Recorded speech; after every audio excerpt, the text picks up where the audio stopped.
Well, it is spring here in southwest Missouri. The plants are all coming back. The leaves on the trees are all almost out. But along with the awesome plants that are coming back to life, the not so fun plants are also coming back to life. And I am talking about poison ivy. I do a lot of gardening, I do a lot of walking around and foraging, and this time of year I am paying particular attention to if there is poison ivy growing around me. Today I wanted to take a little time to show you exactly what poison ivy looks like so that when you are living your life outside this spring and this summer, you know what to avoid. Recently in one of my videos I mentioned poison ivy, and I heard from several people from outside of the United States that say they don't have anything like poison ivy in their area. Specifically, I heard from those of you in Australia that you don't have poison ivy. You have prickly things, but not poison ivy. So I wanted to really take a step back and talk about poison ivy, explain what it is, explain what it does, how it grows, and how to identify it in comparison to other things that grow nearby that may look like it. Poison ivy is a plant that grows wild here in the United States, and when you brush up against it, there's an oil within the plant that can transfer to your skin. It creates terrible itching, followed by a terrible rash, followed by terrible big weepy blisters. It can take several weeks for it to progress from one stage to the end stage, and it can be very, very painful for people. So it's important for us to learn about how to identify it. This is poison ivy. And a lot of these surrounding leaves are poison ivy. This is not, but this is. So poison ivy always has 3 leaves in one cluster coming off of one little stem. The front leaf here always has a tiny little stem that connects the leaf to the main stem. And these 2 side leaves generally either have a teeny tiny stem or they're connected right to the main leaf stem.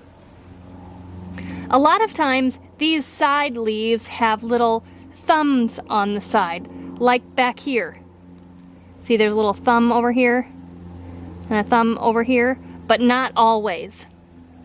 Their brand new leaves, especially in the spring, their baby leaves, are oftentimes reddish and glossy. Another indicator is on its main stem. You see how where the leaf stems come out of the main plant stem? This is a leaf node, and only one set of leaves is coming out per node, rather than having 2, one here and one here. On the poison ivy, these are lateral, so there's only one on this side, one on this side. That's an indicator of poison ivy. Poison ivy also grows white berries. They produce them in the fall, so I can't show you right now, but you might start seeing the little flowers that go along with it. You have to look for those as well. Poison ivy spreads from one place to another in 2 main ways. It grows berries, and inside the berries are seeds, and they drop to the ground, or birds pick them up and deposit them other places, or they eat them and ingest them, and out they come the other end, wherever birds go. The second way is through its root system. Poison ivy shoots out rhizomes underneath the ground, and then new plants pop up in several different places. So now that I've shown you an example of poison ivy, let's put your knowledge to the test. These plants right here, are these poison ivy? There are 5 leaves, 1, 2, 3, 4, 5. So it can't be poison ivy. This is actually Virginia creeper. Most people know that if you touch poison ivy, you can easily get the rash from it. But did you know that there is a super sneaky way that you can get poison ivy as well? It is through a third-party transmission. Even if you don't go outside and go foraging and touch or rub against poison ivy, you can actually get it. You can get poison ivy rashes from your pets. When you let your dogs out to roam and they go through the bushes and tromp through all the plants, the oil from the poison ivy plants can rub up against their fur. And when they come back in the house, or when you pet them or rub against them, those oils can then transfer onto your skin. Same thing with goats. When you let them out to forage in the brush and eat all the weeds and stuff down, and then you pet them, you can easily transfer those poison ivy oils from them to you. How about this? Is this poison ivy? There are 3 leaves. Looks like there's a thumb kind of on a mitten. There's a little bit of a stem on the first leaf here. These 2 are connected right to the stem. But if you look down here, those are thorns. Poison ivy does not have thorns, so this is not poison ivy. This is actually blackberry. Is this poison ivy? 3 leaves. Thumbs on the side leaves. Stem on the front leaf. Young leaves are reddish and shiny. Leaf stems are alternate on the main plant stem. Yes, that is poison ivy. Did you know that humans and only a few primates are the only animals on Earth that are affected by poison ivy? No other animals are affected, and a lot of them, like goats, can actually eat poison ivy with no ill effects. Is this poison ivy? 3 leaves.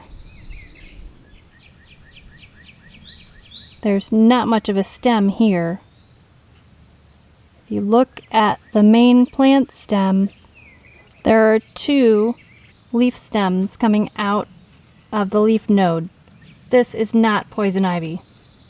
This is actually a box elder tree seedling. But if you didn't know, stay away. Having poison ivy growing in your yard or on your property is no fun, and everybody wants to get rid of it, and understandably so. There are a few ways to get rid of poison ivy. It's not easy, and you may not get it all.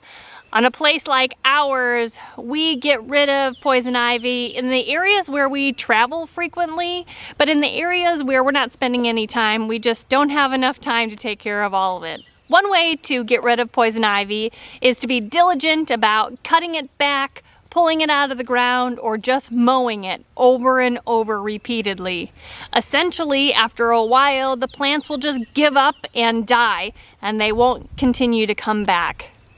Similarly, you can have your goats out there eating it done, but again, it will need to be over and over time. You can spray herbicides like Roundup or things like that on the foliage, which then will transfer down into the root system and hopefully kill the entire plant. However, I do want to warn you against one thing. Don't burn poison ivy.